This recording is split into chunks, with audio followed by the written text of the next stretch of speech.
Good morning and welcome to the Northville Borough Community Health Hour. My name is Olivia Kim, Health Educator for the Prevention Unit. This show is brought to you by the Northville Borough Health Department. Today, we'll be discussing the important topic of grief. Up here on the North Slope, living in small communities, grief is something many of us know well. To honor the complexities and the depth of grief we feel in the face of loss, we'll talk a little bit about what grief is. We'll also talk about the grief cycle, different ways of moving through and processing grief, and share an interview with Chastity Olemaun, who will share about her own experiences with grief. So, what is grief? Grief is a natural emotional response to loss, especially the loss of something or someone deeply important to you. That could be a person, a pet, a home, a place, an activity, a part of yourself or your life that you consider to be important or valuable, or any other changes that alter life as you know it. Grief is universal, and at some point, each person will have at least one experience with grief. It's not just sadness, but a complex mix of emotions that can include anger, resentment, guilt, numbness, and shock. Some people who are grieving can feel everything at once.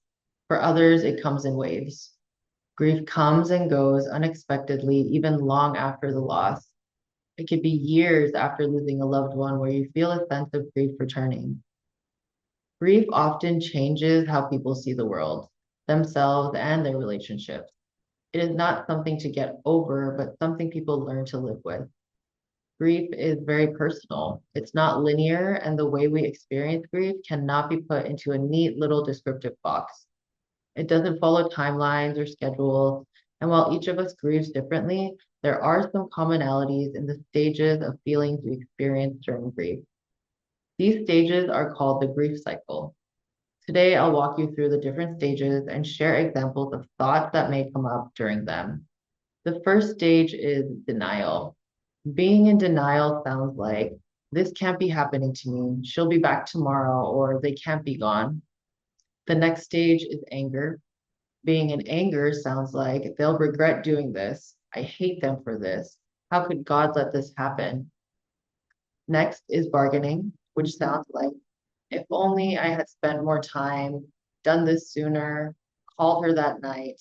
It's a emotion that's filled with what if. Next is depression, which sounds like, this hurts so much, I can't go on. I don't know how to move forward. What am I without her? And finally, we have acceptance, which sounds like, I'll be able to find a way forward. I'm fortunate I got to spend so many years with her. This will be better for me in the end. We don't always go through these stages in this particular order. You might go through one stage multiple times. You might go through multiple stages at once. There's no correct way to grieve. No one else can time it or define it for you. Other stages of emotion like shock or guilt may be felt too. When you are moving through grief, it is important to process the emotions, to feel them, to allow them to move through you rather than bottling them up. Some different ways of processing grief include emotional processing, such as journaling, crying, or talking it out, social processing, such as support groups or storytelling, physical processing, such as exercise, massage, caring for your body, or breathing techniques, constructive distraction, such as new routines or hobbies and helping others, spiritual processing, such as praying or going to church, and cognitive processing, such as reading about grief or therapy. In the Inupiaq culture, grief is not meant to be carried alone. When someone passes, the entire community mourns, not just the immediate family. Grief is shared, not isolated. Drumming, singing, and dancing are often used to honor the life of a person who's passed. Extended family, friends, and neighbors gather to offer support, food, and presents. Community members often help with funeral preparations, grave digging, and other duties. Elders play a vital role in helping others understand and carry grief. There is storytelling, laughter, and advice on how to grieve through strength and humility, not through denial. Today, reclaiming ancestral ways of grieving is part of a cultural healing and resistance. Grief may include mourning losses of language and elders who held traditional knowledge. Healing can involve learning Inupiaq language, coming together within the community, and engaging in subsistence culture. In our communities, grief is a journey walked with ancestors, family, and community. It is expressed through ceremony, storytelling, connections, and communal strength. Being together, honoring tradition, and staying connected to land and language are often more healing than isolation or clinical solutions alone. Activities like hunting, fishing, sewing, and dancing, and sharing traditional foods become acts of healing and remembrance. Elder guidance and their stories help build resilience, connecting past, present, and future. Church services, hymns, and prayers are also part of mourning and can be a healing process. Just as grief is shared, so is healing. We'll now be sharing an interview with Chastity Olemaun, who will share her story about grief. Chastity is a resident of Utqiagvik and Director of Planning and Community Services at the North Slope Borough. Today I'm here with Chastity Olemaun. We're going to have a conversation about grief. Chastity, can you just introduce yourself a little bit for our listeners? Yeah, I'm Chastity Olemaun, currently in the role as Director of Planning and Community Services for the North Slope Borough. Born and raised here in Utqiagvik, and then I left at 18 to go to college, got my business degree, and I moved back home 6 years ago, almost to the day. Wow, so you were gone for a really long time. I was gone for like 15 years in Anchorage. Just like me. I was gone for a long time too, and I just came back. So we're going to talk about grief, as I mentioned, and grief is something which is very complex, right? There's a lot of emotions involved in it. It could be very sad and lonely, but one thing that I've also seen about grief is that it can be something that really brings people together and is like very beautiful, right? As weird as that sounds, but so I just like for you to talk a little bit about how grief has touched your own life. For me personally, growing up in a small community, you aren't as exposed to other people's thoughts. And like when I was going through a psychology class in college, it kind of dawned on me that I had been to more funerals than weddings.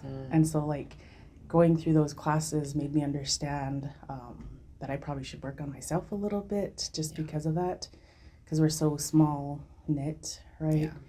And then losing my best friend, I think about 10 years ago, was one of those things where like that was my first loss. Somebody really close to me, somebody I talked to almost every day. And so going through those emotions, I realized that I should go back to like how I was brought up, because I was in youth groups growing up, church youth groups. And so going back to God, essentially, through my grief really helped me. And then when I moved back home, losing my dad, and the reason why I came back home was going through a divorce. I didn't realize I'd go through grief stages the same way. So different types of grief, and I feel like welcoming them and then actually understanding yourself a little bit more through the processes, letting the cries out if you need, is probably one of those things that really helped me. And definitely being back home with close family and friends, best friends since like kindergarten, right? Being able to talk and meet with them. And I think what's important a couple important things that come out of that, right? So it's like there's different kinds of grief, right? As you said, you wouldn't think that you would have grief losing your husband or just like having a divorce, right? But I think you can grieve so many different things, like grieving obviously a loss of a person. You can grieve the loss of, like if you're someone who has lost your mobility, there's grief that comes with that. If you're someone who has to move away, right, from a place that you really love, right, then there's grief that comes with that. And so I think it's important to note that like grief is very nuanced and very layered and can show up in a bunch of different ways, So my next question is, how did those events impact your well-being and your relationship to yourself and your relationship to others? So for me, there were stages where I probably had some bad ways of going through grief. Turning to alcohol a little bit more was one of those things where like, okay, the first year it was every weekend type of thing. But once I realized it and I got rid of all those angry emotions, I feel like throughout that first year, I was able to be like, okay, let me be sober for a little bit. So choosing to be sober for a month or two Yeah.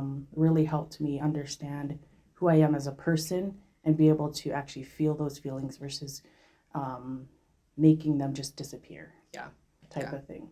I think that's really important, right? Because I think a lot of times when we are struggling through Mm-hmm. grief, through any kind of situation, right, that feels very challenging, that brings a lot of anger and sadness, Mm-hmm. um, it's very easy to want to just cover it up, Yeah. right? It's so easy to turn to just let's have a drink and forget about it, Mm-hmm. right? Like I had a bad day at work, let me just have a drink, or Yeah.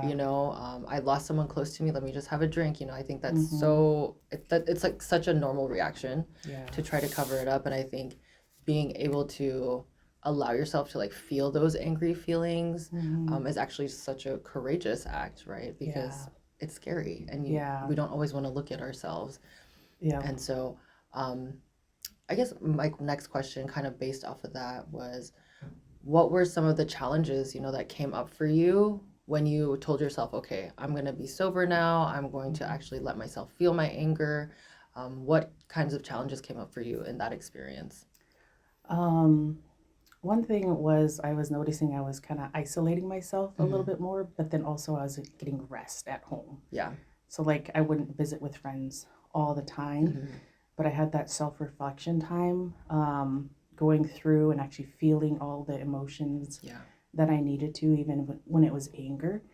I was sleeping a lot more. So, thankfully, we have a good health system here, Yeah. I feel like, and I was able to get back on. It was just vitamins, Mm-hmm. and that really helped me through the process of like, okay, I'm not just dulling myself or anything like that. Yeah.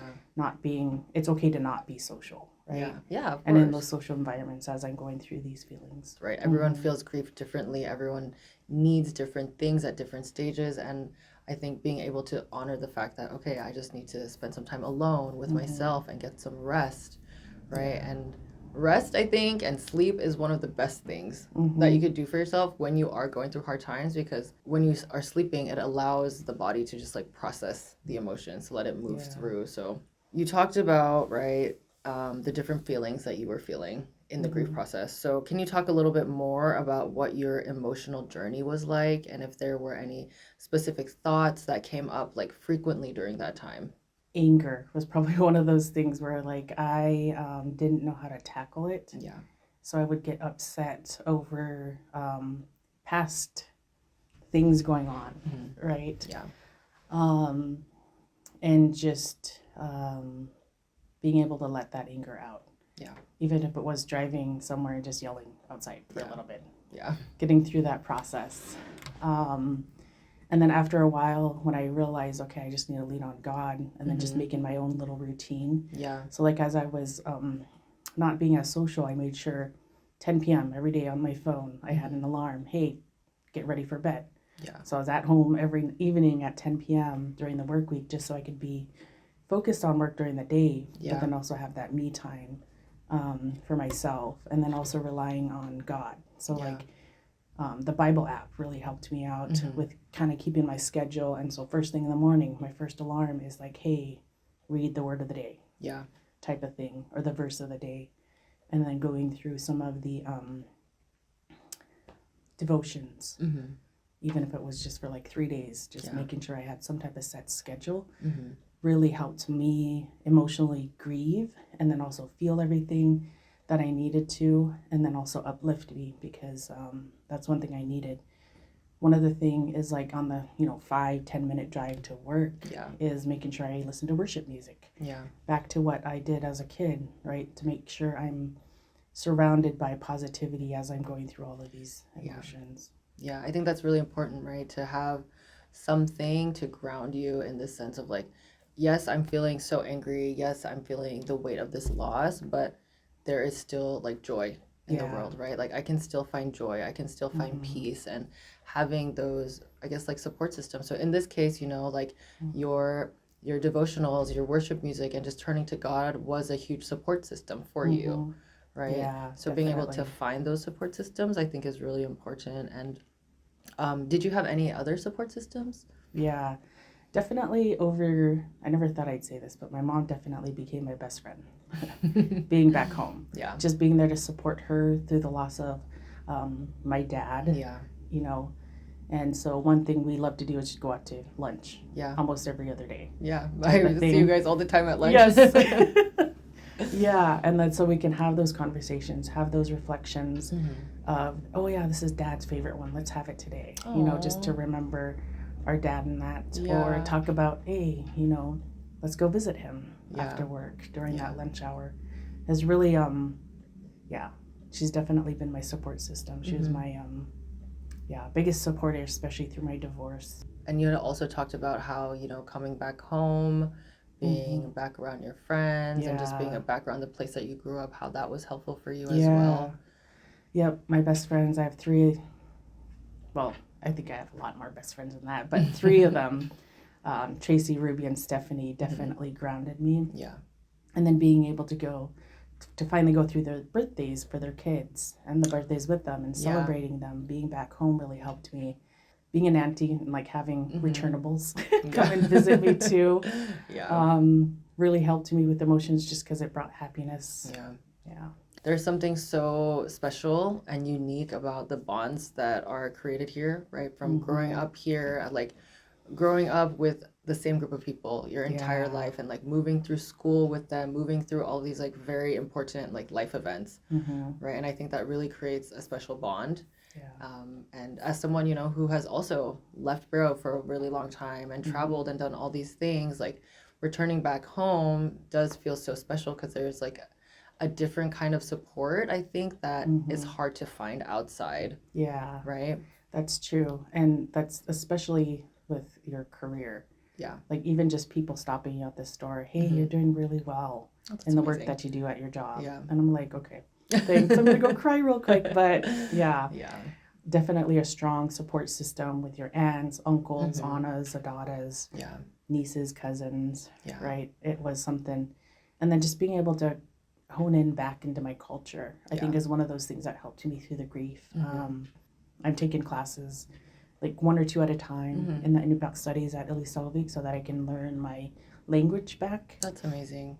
Yeah, so I can sing it, I can read it, write it, but I don't fully comprehend conversations, and I feel like that's kind of a deficit being a leader, younger leader within our communities, but being able to learn how to pick plants, how to process plants. I love that. Yeah, has really helped me through grief, just being able to, okay, this is who I am, right? This is my culture. Yeah.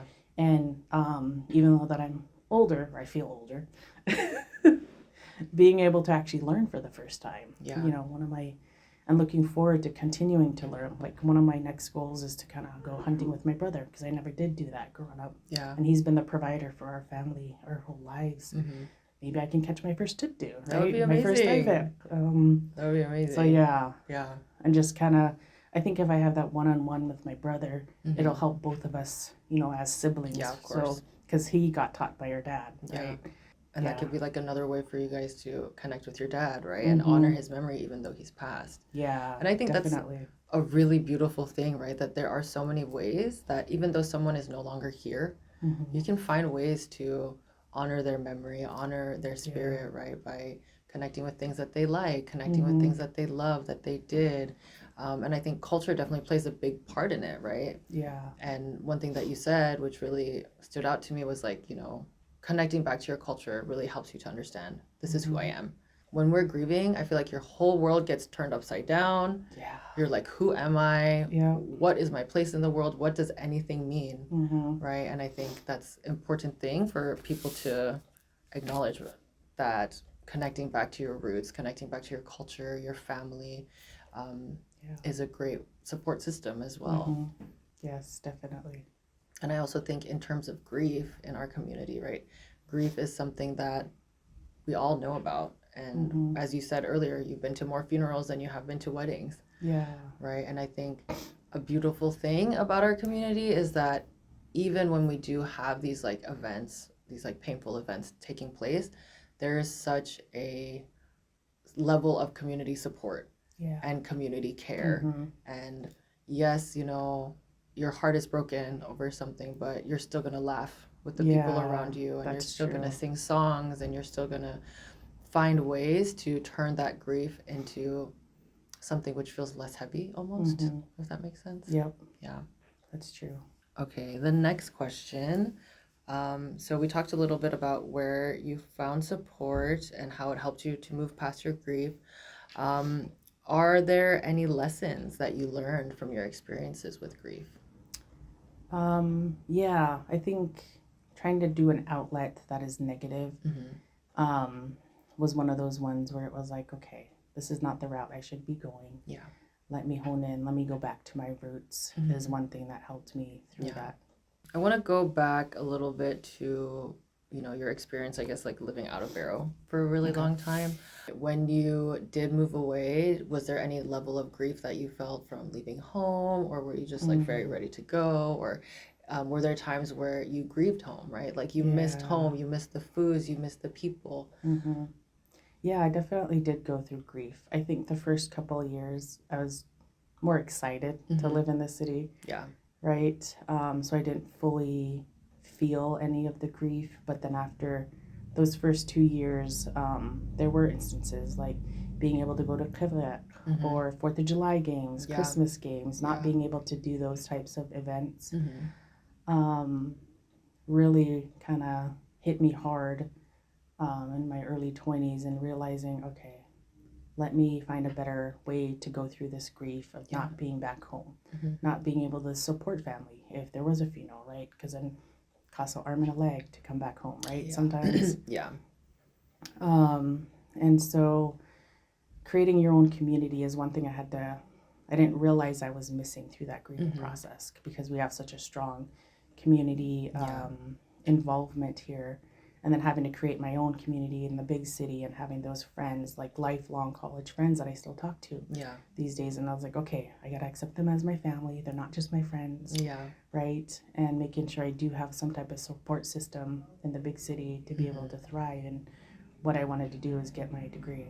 I think Barrow's such a unique place to grow up, right? There's like nowhere else like it. Yeah, so diverse too. Yeah, so diverse and just, I don't know, there's something so special, I think, about this community. And so when you do leave, it can be challenging for sure. And maybe, maybe some people don't even know that they're going through grief of like, I miss my home. So what messages do you have for someone who is going through grief?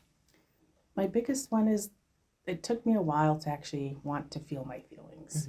So like just letting the tears roll and just accepting it. Like if I needed to, like I said earlier, go out and just yell outside. Okay, that made me feel better. Yeah. Or if it was just those quiet rides and just listening to the ocean. That's one thing I didn't realize I was kind of grieving.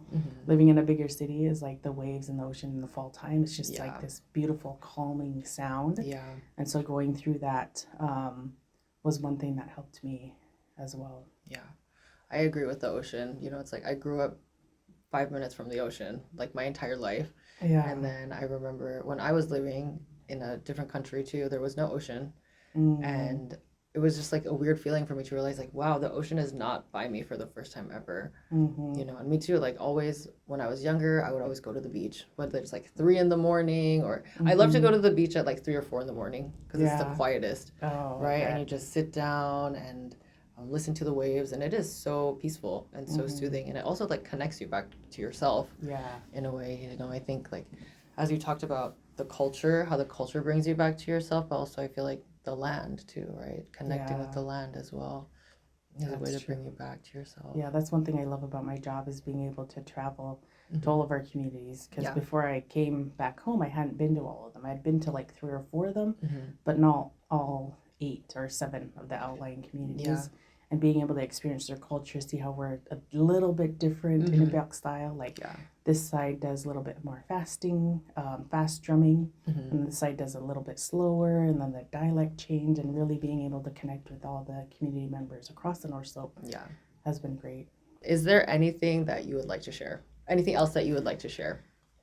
I think going back to your roots through the grief process is really one message I would say helped me throughout the years being back home. Is I was a little scared at first. I was like, do I really want to go back to college? But going through my first class at Early Solvik really helped me, and I was like, okay, I'm not too old to learn my culture at this Yeah. point. I'm not too old to learn my language. Hmm. And going back and having that support system um, within the community has really helped me through the grieving process. Yeah. They talk about like generational trauma, and I think there's also Mm-hmm. like generational grief, right, Yeah. that comes with it. And so you going back to school, learning your culture, and then maybe even going hunting with your brother, learning about Yeah. the plants.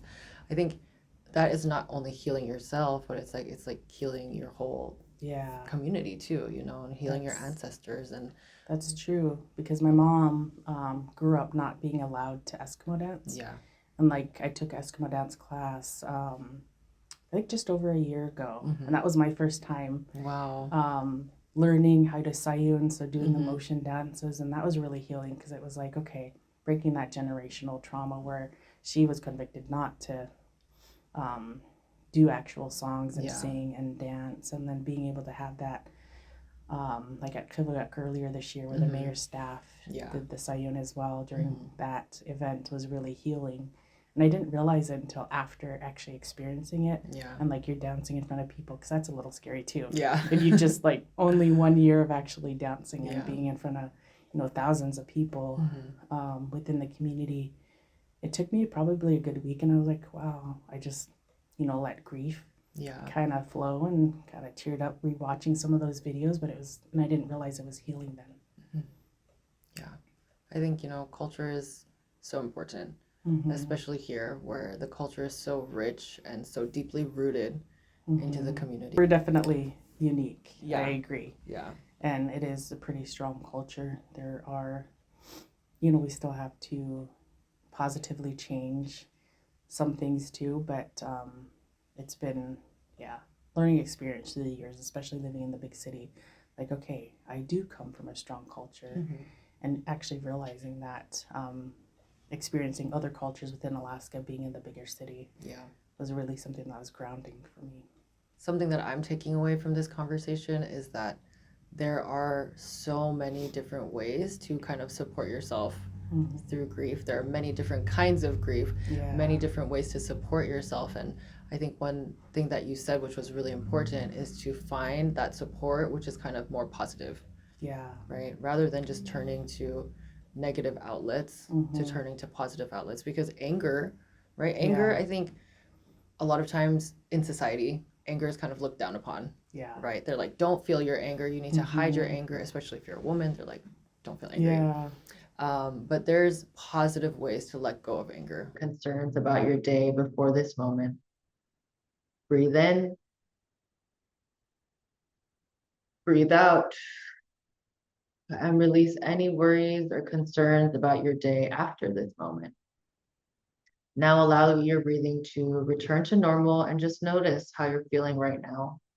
Are you feeling tired, relaxed, present, or distracted? Put it into a sentence. In this moment, I am feeling tired. Now we'll move on to our practice. I'd like for you to close your eyes and bring to mind a time you grieved something or someone. Maybe you lost a person that you loved. Maybe you lost a pet. Maybe you moved homes or towns or lost the ability to do something like walk, run, or move with ease. Maybe you lost your health or a job you cared about. As you bring this to your mind, you may feel yourself being flooded with emotions. What do you feel? Is it sadness, anger, confusion? Whatever it is, can you just notice it without trying to change anything, knowing that this is part of grief and loss? Now, I want you to think about what you loved about that person, place, or thing. Bring to your mind a memory with them, a memory that made you feel happy, loved, full of life.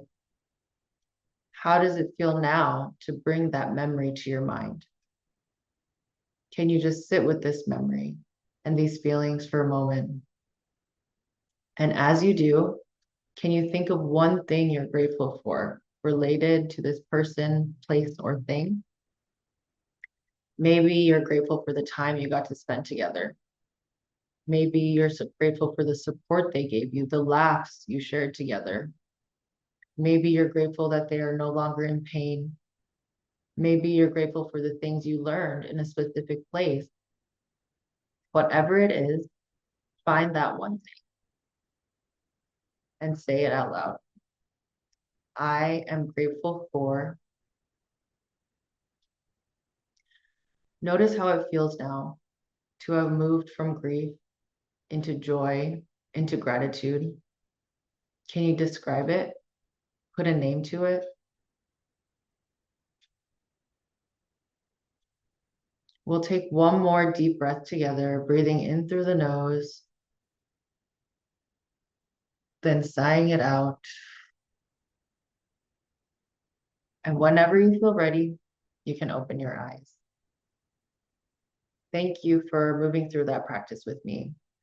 We could not understand grief unless we understood love. I hope that this practice showed you that even in the face of grief and loss, we can find pockets of joy and love if we know how to look. If there's anything from this episode that you'd like to learn more about, or if you have any questions that you'd like to be answered on the show, please reach out to me by email at olivia.kim@north-slope.org or by phone at 907-855-8501. Please note that we record our episodes in advance, so the answer to your question will air a week or two later. From August 26th through 28th, the North Slope Borough will be hosting a health conference entitled The Power of Us, Rooted in Cultural Resilience, Healing Through Community Action. Join us for 3 transformative days of learning, healing, and connection through culturally grounded, trauma-informed sessions. The conference will include talks and evening keynote panels with speakers, postdoctoral clinical trainee and South Central Foundation for Directions in Anchorage, Dr. Becca Gueco-Villalon, Master in Counseling Psychology and Mental Health Advocate, Allison Uckbick, motivational speaker and addiction recovery advocate, Derek Moore, international speaker and suicide prevention advocate, Mark Tamalay, professor of psychology at UAA, specializing in ethnic minority and post-colonial psychology, PhD, EJR David, licensed clinical social worker and director of suicide prevention services at NAMI NH, Elaine DeMella. The event will also feature breakout tracks on wellness, substance use, cultural healing, and peer support, including suicide postvention training for our community coalition members across the slope and the Alaska blanket exercise. Each track is limited to 35 participants, so please register soon if you are interested.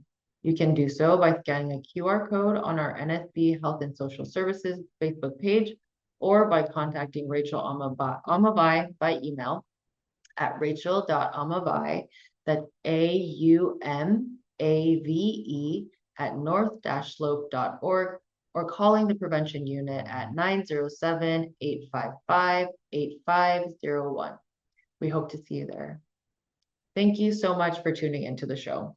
We hope you found it insightful and learned something that can help you on your own health and wellness journey. Next week, we'll be discussing happiness and the joy that comes from creativity and humor with TikTok creator Vera Nomasuk. If you'd like to catch the replay of this episode or previous episodes, you can visit the North Slope Borough Health and Social Services YouTube page. Until next time, Koyanakbuk.